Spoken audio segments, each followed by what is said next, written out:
地上は私のものだ。アテナよ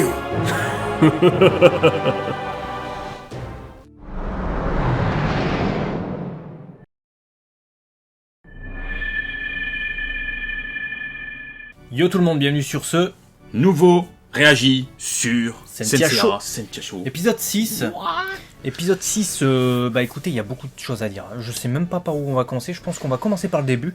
On va essayer de pas trop vous résumer l'histoire et vous conseiller vraiment de regarder l'épisode avant de regarder cette vidéo où on va vraiment analyser l'épisode et en parler, donner nos avis également et partager avec vous certains points de vue. Ça commence évidemment avec Athéna qui a été enlevée par Pisces Aphrodite.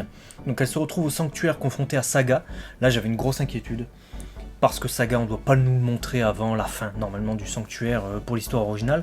Mais évidemment, comme ça s'adresse à moitié aussi, à moitié en grande partie, j'ai envie de dire, aux fans de Senseiya, aussi aux nouveaux spectateurs, certainement, et certainement aux nouvelles lectrices et spectatrices. Pour la compréhension générale. C'est chaud. Heureusement, on explique, Saga, ses deux personnalités, etc. On nous dit pas que c'est le saint des Gémeaux, mais on le comprend quand même.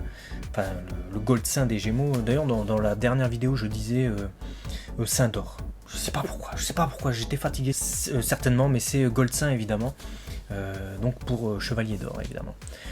Là, Saga, on expose bien ses personnalités, on comprend que le grand Pop est soumis à ses démons et qu'il demande à Athéna, il implore même Athéna de le tuer.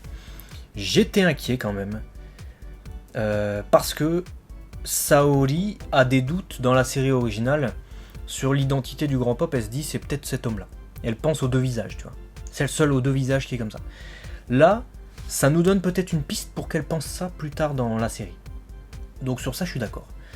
Il la sauve avec l'Another Dimension, donc l'autre dimension. Et c'est Pisces finalement qui, lui... C'est le pigeon du dos. Ouais, tu donnes une mission, tu fais, ramène Athéna au sanctuaire. Il l'amène au sanctuaire, ramène-la chez elle. Il la ramène chez elle. Ça n'y a rien à comprendre. Mais bon, soit. Qui sauve la mise finalement en la ramenant. Donc jusque-là, ça va. Qu'est-ce que t'en as pensé de toi, cette dualité et finalement l'exposition du grand Pop là maintenant? Bah, j'avais les inquiétudes forcément partagées, puisque quand tu connais la série originale, tu sais certaines choses, et nous, ce qu'on déteste par-dessus tout, c'est l'incohérence. Donc, que tu nous fasses le parti pris, et ça on y reviendra un peu par la suite, mais de nous expliquer que les Sentia œuvrent dans l'ombre d'Athéna, ce qui explique clairement pourquoi c'est cohérent de les voir et qu'après coup tu te dises mais pourquoi on n'a jamais quasiment entendu parler dans l'œuvre originale, tu vois, moi ça me va. Que du coup on nous prenne le contre-pied de la façon dont les choses sont présentées et que on nous donne certaines infos, notamment le fait de voir les deux visages, etc. Et je me suis posé cette question aussi de me dire est-ce que c'était cohérent à partir du moment où ça ne vient pas gêner la suite, ça va. Maintenant, tu vois, tu le dis, ouais, elle peut se douter à un moment donné, tu sais, quand dans l'œuvre originale, elle se dit, est-ce que c'est peut-être lui, etc. C'est compliqué aujourd'hui de se dire que, bah, elle a un doute, alors que là, elle l'a clairement vu devant ses yeux, tu vois. Ouais, bah après, le gars, il a changé ses cheveux devant sa tête. Mais après, elle a pas dit, je suis Saga des Gémeaux, et tu vois, comme elle avait la flèche plantée dans le cœur et que c'est les bronzes saints, Seiya et toute sa clique qui seront confrontés finalement au Gold Saint. Heureusement qu'il était habillé en Kyoko, quoi. Ouais, heureusement qu'il était habillé en grand Pop et que ça, tout n'a pas été dévoilé. On voyait pas son armure ou trop et que du coup, bon, elle peut se poser. Parce que là, c'était fini. Là, on avait une big incohérence ever. Dans l'ensemble, ça va. J'ai bien aimé la façon dont c'était amené et pour que nous, téléspectateurs, nous comprenions que c'était bien, justement, Saga et qu'on comprenne qu'il a une dualité. À un moment donné, ça fait tch, et tu vois les deux personnalités du Gémeaux, tu vois. Et tu comprends c'est une sorte, il est un peu schizophrène, il a dans deux cette personnalités, dualité, totalement schizophrène. Donc c'était bien mené. Franchement, cette première partie d'épisode à ce niveau-là, même cette puissance qui émane des Gold Saints, on la sent vraiment, tu vois, parce que même Pisces, il arrive, il embarque Athéna, il passe. T'as l'impression que le gars, il y a zéro danger pour lui. Tu sens son aura. Les autres, c'est des moucherons pour lui. Exactement. Et ça, tu sens la suprématie des Gold Saints. Et ça, je kiffe. Même un peu plus tard, où on voit Deathmask apparaître. Tu sens que le gars, il est pas là pour jouer avec des billes, tu vois. Non. Il est là pour jouer avec des âmes, je pense. Plus. Donc, non, franchement, tout ça, c'est bien mis en avant. Et c'est vrai qu'on est hyper attentif à toutes ces choses-là en disant bon là il est censé faire ci, non bon là ça va. Il est censé faire non ok ça va. Tout le long de l'épisode, je me suis dit ça parce que c'est un épisode qui va très vite, peut-être trop vite même. Ah ouais c'est vrai qu'il se passe Il va beaucoup de choses. beaucoup trop vite cet épisode parce qu'il y a certes ce passage avec Athéna, etc. Mais après elle revient, on est d'accord. Là il y a les Sentia, on les voit entre elles, elles vont même subir l'entraînement de Marine qui débarque comme une fleur. D'ailleurs je me suis demandé qu'est-ce qu'elle fait là en fait. Parce qu'elle doit être au sanctuaire Marine normalement. Normalement elle est au sanctuaire la meuf. La seule qui vient au Japon pour se fighter, pour tuer Seiya, c'est Shaina. Et je suppose, ceux qui ont lu le manga me diront peut-être, ne me le dites pas, ne me spoilez pas, mais je suppose que Shaina on la verra plus tard, en tant que troisième mentor. Parce que là on a premier mentor Mayula, deuxième mentor Marine, et du coup troisième j'imagine peut-être Shaina. Marine qui débarque, on a l'entraînement des Sentia, c'est très bien. C'est très bien qu'on ait cet entraînement, même s'il est déclenché un peu de manière un peu magique, tu vois. Il est trop court. Bien sûr qu'il est trop court. Il est trop court, il dure 5 minutes de l'épisode. 5 minutes, alors il devrait normalement s'étendre sur 2 épisodes au moins, tu vois. Là, c'est beaucoup trop rapide. Le pire, en fait, c'est qu'il est déjà terminé à la fin de l'épisode, l'entraînement. Elles ont déjà achevé leur entraînement et elles sont déjà en train de défendre le Japon contre l'invasion des âmes qui ont été ressuscitées par Eris. Moi, je trouve ça trop vite. C'est ce qu'on disait tout à l'heure, où on nous donne comme argument que les Sentia vont protéger Athéna dans l'ombre. Donc, voilà, sur ça, je l'ai dit tout à l'heure, il y a une certaine logique. Mais là... Frère, on est malade à la caméra, je vais faire un réglage parce que... A few moments later. Bon, il y avait un petit réglage à faire au niveau colorimétrie parce qu'on était un peu malade. Voilà. Donc maintenant vous avez une couleur verte. Donc comme je disais, effectivement, le fait qu'elle défende dans l'ombre, etc., c'est bien, ça apporte une cohérence. Et j'imagine d'ailleurs que s'ils veulent continuer à nourrir Senseiya, donc Sentia Show, il va falloir qu'ils nous donnent pas des combats, mais de l'argument sur quels sont vraiment leur rôle au quotidien. Un peu comme pour ceux qui ont vu Dragon Ball Super, t'as le tournoi du pouvoir à gauche, t'as Goten et Trunks qui s'occupent de l'île de numéro 17, et potentiellement, imagine, il y a des malfrats ou des trucs qui se passent sur l'île, c'est eux qui défendent, mais ça se fait en parallèle. Là, c'est un peu le même ressenti que j'ai. Donc sur ça, effectivement, mais ça va tellement vite. Tu commences l'épisode, Athéna elle est embarquée par Pisces, tu finis l'épisode, et t'es déjà à Athéna qui se prend une flèche dans le cœur, aux côtés des Bronzins hommes. Et voilà, tout ce qui s'est passé, on est venu la chercher, on l'a ramenée. Elle a congédié les Sentia, ouais. Elle les a congédiés, elles se sont entraînées, elles ont compris qu'il fallait s'entraîner, etc. et rester. Donc elles ont appris au travers de ce message-là, mais qu'il fallait rester protectrices. Elles reviennent. Elle a dit ah d'accord. Elles ont dit ah d'accord, elles argumentent pas, tu vois, c'est ah d'accord. En parallèle de ça, on a aussi eu Katia. Alors ça me fait rire ça. En début d'épisode, c'était comique. Ouais. Ça c'est comique, c'est-à-dire que t'as quand même le début d'épisode où on vous rappelle, Katia, elle vient, elle fout un sbeul. Elle dit celle-là c'est pas Athéna, Athéna elle est au sanctuaire. Exactement. Donc en gros elle est au sanctuaire, on va la défoncer. Dans l'épisode, on dit ouais Saoli c'est Athéna en fait. Et donc t'as les deux Silver là, Georg et comment ça s'appelle déjà Yann de l'écru non. Ouais, on va l'appeler Yann, je sais plus comment il s'appelle mais on va dire. Ils font oh mais Katia tu nous avais pas dit Elle fait ah non je vous ai pas dit. Ok bah du coup je vais me suicider. Mais qui réagit comme ça je veux dire déjà j'ai pas compris le retournement de situation. C'est-à-dire qu'il faut comprendre au travers de la réplique de Mayula qui la récupère, et d'ailleurs elle tombe dans les vapes, tu sais pas pourquoi. Elle s'est juste auto-suicidée. C'est ça, elle va pour suicider, l'autre elle la défend parce qu'elle détruit sa glace. Mais elle tombe dans les vapes. Et elles sont dehors et elle la récupère. Je sais pas, à moins qu'elle ait mis tout son cosmos à la base pour se tuer sans se rater, je sais pas, enfin bref. Et là on doit comprendre au travers des dires de Mayula qu'en gros elle s'est fait manipuler, tu vois. Vraiment, il faut lire entre les... Et c'est ça qui est quand même dommage, c'est qu'il faille se reposer sur notre connaissance de l'œuvre originale, et donc du grand pop, de qui il est, de ses deux phases, etc. Même si on en sait, parce que, mets-toi à la place d'un nouveau spectateur, certes tu l'as vu devant Athéna, mais t'es pas censé savoir qu'il manipule, voilà, il a un plan, mais il manipule pas, tu vois, enfin tu sais pas, tu peux pas forcément comprendre tout ce détail.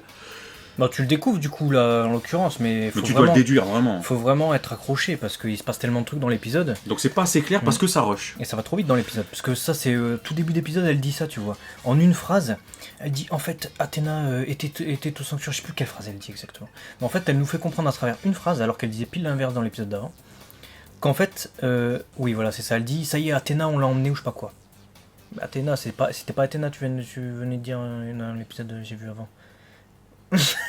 Non mais ça, moi, cette scène m'a fait rire. Ouais, Enfin, du dans coup, le- du coup, c'est c'est c'est la seule scène un peu dommage parce que il y a de l'idée dans tout ça. Il y a vraiment un Bien bon sûr. fond, il y a de l'idée dans l'ensemble. L'épisode est très bon. Il y a plein de bons trucs, Mais- mais il y a plein de trucs qui vont beaucoup trop vite. Regarde, par exemple, on parlait de Katia. Elle est endormie avec Mayula, etc. Tu découvres qu'elle était chez Mayula. Tu découvres qu'elle était chez Mayula. Et qu'elle a quitté Mayula au travers d'un flashback évoqué par Marine, qui nous explique comment pense Mayula et ce que dit Mayula. Et là, on voit visuellement une phrase qui correspond à un flashback où Mayula dit cette phrase à Katia qui vient de la quitter. Donc tu n'as pas vu Katia chez elle, tu la vois déjà quitter le lieu. Tu sais pas ce qui s'est passé, mais tu comprends qu'elle elle est déjà résolue, elle a changé de frontline. Frontline, c'est pas de eyeliner, c'est pas Enfin, voilà. Ah, tu dis, bon, ça a trop vite. Et c'est pas fini, parce que quand, donc, après être congédiées, elles reviennent, elles comprennent, elles arrivent devant la maison de Saori. Kido, ouais, le Voilà. manoir, quoi. Et là, on a 3 seins d'argent. Alors, je pensais que c'était Silver Saint, parce ouais, que si je dis seins d'argent, ils vont me refaire la même que Ouais, les ouais. seins d'or. les seins d'or, ça va faire. Ouais, je c'est- vais devoir refaire le montage avec la vanne et tout. Silver Ça va Saint. aller. Silver Saint. Qui arrive, Dio, etc., Héraclès, toutes les conneries. Je pensais que c'était le moment où Seiya, en fait, il se tâtonne contre eux, parce que vous vous souvenez les bois qu'on voit derrière le manoir, en fait. Il me semble que c'est pas très loin de là où Seiya se bat contre eux, et qu'il endosse justement l'armure du Sagittaire. Armure du Sagittaire, il y a Yolia du Lion qui arrive, etc. Donc je croyais que c'était ce moment-là. Donc ils arrivent comme ça et tout, ouais, on est les Silver Saint et tout. Je fais, oh putain, bien. Ils vont nous reprendre un passage du manga, ils vont nous reprendre un passage de l'animé. D'autant plus qu'ils l'ont fait quand Athéna elle est avec son sceptre en train de découvrir les ravages au Colisée. C'est un passage qui existe vraiment en tout cas dans Senseiya d'origine. Je me suis dit, on va voir ça. Non, en fait, ils sont déjà morts en fait. En fait, Seiya il a déjà récupéré l'armure d'or dont on nous dit 2 minutes avant dans l'épisode qu'elle a été volée par les Black Saints, les Chevaliers Noirs. Ils sont déjà morts, ils sont déjà ressuscités par Eris, et c'est pas Seiya qui intervient du coup pour les latter, c'est Ko. Et les autres. Et après t'as Shun qui arrive qui fait, ouais, demain on part en vacances en fait. Ouais, c'est ça en fait. Sachant que s'ils partent en vacances, c'est parce qu'elle a récupéré son armure. Shoko, c'est récupéré son armure, c'est parce que t'as quand même Mu, donc du bélier, le chevalier d'or du bélier, qui a fait son fou sur l'armure. Mais on ne sait rien, on sait juste qu'ils arrivent quand ils sont dans le campement, là, après s'être fait congédier, où ils apprennent voilà, ils s'entraînent aussi psychologiquement. Ils font...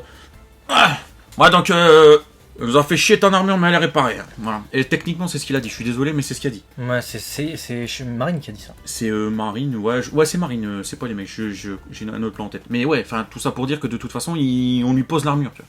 On dit elle est réparée, elle fait oh merci et tout, tu vois. Et Mu, tu le vois juste de loin, tu vois, et tu comprends qu'en fait ils sont allés pour la réparer à Jamir, mais tu le vois juste de loin. Si tu connais la série originale, tu sais ce qu'il va faire. C'est Kiki, pareil. C'est kick, tu vas réparer l'armure. Carte. Carte, plaisir. Tu le sais, si tu connais Senseiya, si tu connais pas Senseiya, bah on lui a enlevé l'armure l'épisode d'avant, là on lui remet l'armure, elle est réparée. C'est-à-dire que si Ça va un peu tu vite, connais pas, on sait pas qui est Kiki, on sait pas qui est Mu, on sait même pas que c'est le chevalier d'or du bélier, on sait rien en fait. Alors que dans... Et tu on vois, sait pas que c'est un réparateur. C'est Non. pas que c'est un gars qui a un garage qui répare des armures. Ou plutôt justement tu peux croire ça. Enfin, C'est plutôt ça la problématique en fait. C'est plutôt ça moi qui me dérange. Aïe aïe aïe. Enfin voilà. Sinon dans l'ensemble, blague à part, si on veut revenir aussi sur des points qui étaient excellents, les musiques. Les musiques, ça fait depuis le premier Senseiya Show que je voulais vous en parler. C'est pas les musiques de Senseiya. En tout cas, avant cet épisode-là, où j'ai pas fait gaffe en tout cas. Mais avant cet épisode-là, c'était pas les musiques de Senseiya, mais tu sens dans les notes et dans les instruments Il y a une âme. qu'ils essayent de se rapprocher de Senseiya. Ouais, ouais. Ça fait écho, vraiment, on prend des trucs, des Mélodieux. instruments, des mélodies, des chœurs aussi, comme dans Senseiya d'origine. Et on a eu la très bonne surprise dans cet épisode 6 d'avoir Pegasus Fantasy comme ça glissé en Tsum Tsum. Ah, ça m'a fait Pendant plaisir. l'entraînement, j'ai Et bien on aimé. était en train de regarder, on s'est regardé, on fait. On s'est regardé, C'est Senseiya, ça. Et là, il y a le petit frisson qui te Ouais. parcourt et tu dis, ah, surfer sur cette nostalgie aussi, avec ce renouveau, ça fait vraiment plaisir. Et il y a quand même, malgré les petits trucs qu'on a à redire, il y a quand même beaucoup d'adresses, je trouve, dans la réalisation de Senseiya Show. Ils pensent autant au nouveau regard qu'à l'ancien regard aussi. Parce que tu vois, même si on a des choses à redire, tu ressors pas de là déçu. Faudrait être compliqué pour dire, ouais, je suis totalement déçu. Tu peux dire, ah, ça rush, fait chier, c'est dommage, mais c'est beau, l'animation est plutôt jolie. Alors, l'animation est plutôt jolie. Ouais, c'est pas non plus, on n'est pas dans le truc, mais c'est on va dire graphiquement, c'est beau. Cet épisode-là était pas ouf niveau graphique. Bon, des fois, ok, chaud. Comme ça, ok, ça va, T'as ça vu, il y va. avait des plans. Bon, mais je veux dire, l'ensemble reste... tu vois, t'as cette... Quoique, il y a un plan de Saga, il était beau. Quand il s'est transformé. Mais c'est ça le souci, c'est que des gros plans qui sont beaux. C'est un peu le problème de Dragon Ball Super à certains endroits. De la tu vois. Toei, en fait, je crois. Oui, mais c'est ça le problème, c'est que c'est le studio Gonzo, tu vois. Ouais, mais la Toei a dit à Gonzo, Gorgonzo. Ils ont des Gorgonzola. notre spécialité, c'est que tu fais des plans fixes beaux, le reste, bat les couilles. De la merde. Voilà, on n'a pas l'argent. Et du coup, ils Non, ont cet fait... épisode-ci, en fait, était moins beau que les autres. Voilà, moins beau que les autres, ce qui est très dommage parce que, comme tu le disais, ils ont mis du soin sur certaines scènes. Bah, début d'épisode. Katia qui se fait récupérer par Mayula. T'as l'impression que tu vois un Hanken, que si c'était celluloïde, c'est magnifique. Saga qui apparaît devant Athéna.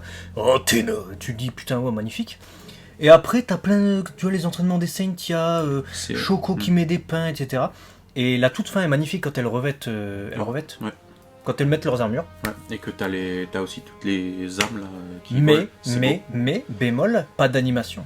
Et on l'attendait justement, cette scène où Choco allait revêtir son armure, et les autres également, parce qu'on l'a pas vu. On s'attendait à ce que ça fasse comme dans l'opening. Ça, c'est dommage. Là, Et aujourd'hui, encore une fois, ils l'ont pas fait. À l'époque, c'était utilisé tout le temps. Tout Il y a le même temps. des fois, tu auras envie de dire, c'est bon, Ouais, tu c'est vas bon. pas me faire l'animation à chaque Ouais. fois. Et là, tu disais, jamais Jamais. t'attends que ça. Jamais. Donc, je pensais, c'était le moment de Ouais. le mettre quand les trois, justement, elles sont Surtout en que une animation. t'as le totem, il fait. Il se décroche, tu fais. Oh putain. Et t'as le. T'as juste le plan les au trucs, fond. Et ça fait. Psh, elle a déjà l'armure. En fait, t'as l'armure, t'as juste un zoom et un travelling, elle est comme ça. Ouais, c'est ça. Comme ça, tu fais, arrête, Ah ouais. t'as craqué. Bon, après, pour terminer, parce qu'on a dit quand même pas mal de choses sur cet épisode, parce qu'il y avait des choses à dire, on a quand même eu, je pense, la première apparition du tout dernier Bronzin, Saintia, qui arrive, je crois, elle est en moto, je crois, non, c'est ça. Elle est en moto, ouais. Moto, elle fait ouais, j'arrive. En gros, c'est ça. On lui a rien demandé, on sait On même lui a pas rien qui demandé. c'est, mais elle arrive.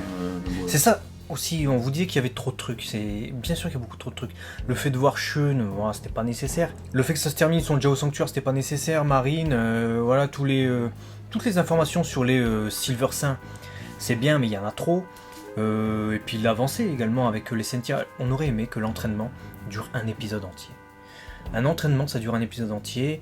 La réparation de l'armure, ça peut être un épisode entier également en parallèle. Comme ça, c'est entrecoupé. Tu vois pas que la réparation parce que tu t'en fous à la limite, mais tu comprends comment ça marche et Puis c'est important. comment ça a été dur. C'est important. Parce que c'est super compliqué d'aller faire réparer son armure par Mu de Jamir. Hein. C'est pas genre t'arrives comme ça, tu fais Mu, au fait, tu répares l'armure. Faut Parce qu'il y ait que une Mu, raison, quoi. Lui, il est sous les ordres du grand pop, tu vois. Normalement. Donc Mu, il te voit arriver, il fait. Non. Qu'est-ce qu'il y a Impeccable. Tu t'opposes à Athéna. Tu t'opposes à Athéna. Je répare. Kéké. Tu répares, toi? Moi, je répare. Moi, je répare. Moi, à la Non, limite, c'est ça. hein, il fait, je répare pas, mais toi, tu repars. Tu vois, c'est comme ça que ça. Ouais. Et donc voilà, c'est. Mais j'ai l'impression, ça me donne la saveur d'un animé qui va être en ONA de 13 épisodes. Je sens que ça va être saisonnier. Tu vois? En fait, le fait de rusher comme ça, et peut-être ADN pourra nous le dire, ou d'autres, dites-le nous si vous le savez, si vous pouvez en tout cas le dire, que ça sera un truc saisonnier, que ça va s'arrêter au bout de 12-13 épisodes.